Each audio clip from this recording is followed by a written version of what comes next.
Hello friends, welcome to my channel. వెంకటేశ్వరుని నామాల మహిమ ఒక్క భక్తి కథ. ప్రాచీన కాలంలో తిరుమల పర్వత ప్రాంతంలో ఒక చిన్న గ్రామం ఉండేది.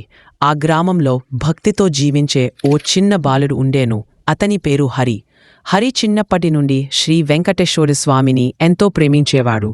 ప్రతిరోజు ఉదయం లేస్తేనే గోవిందా గోవిందా అంటూ స్వామిని పిలిచేవాడు. ఒకరోజు హరికి సందేహం కలిగింది. హరి ఎందుకు ఆయనకి ఎన్నో పేర్లు ఉంటాయి? అప్పుడు తల్లి ముద్దుగా నవ్వుతూ ఇలా చెప్పింది. తల్లి, వెంకటేశ్వరుడు అనగానే మనకు గుర్తొచ్చే పేరు గోవింద. కాని ఆయనకి వేర్వేరు నామాలుంటాయి. వాటి ప్రతి ఒక్కది ఒక అర్థాన్ని కలిగి ఉంటుంది. ఆమె కథలా చెప్తూ ప్రతి నామం వెనుక ఉన్న అర్థాన్ని వివరించింది. శ్రీ వెంకటేశ్వరుని నామాలు అర్థాలు.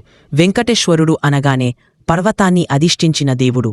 ఆయన వెంకటాద్రిపై వెలసి ఉంటాడు. గోవిందుడు గోవుల కాపరిగా ఉన్న శ్రీకృష్ణుని రూపం.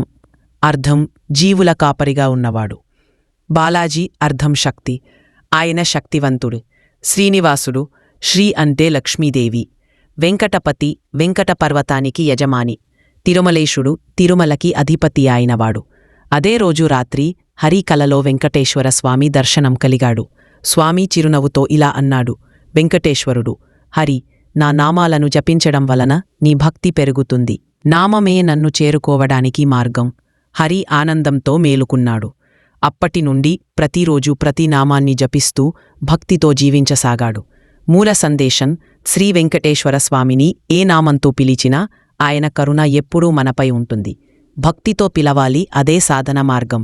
ఇలాంటి వీడియోస్ కావాలంటే please subscribe my channel. Thanks for watching.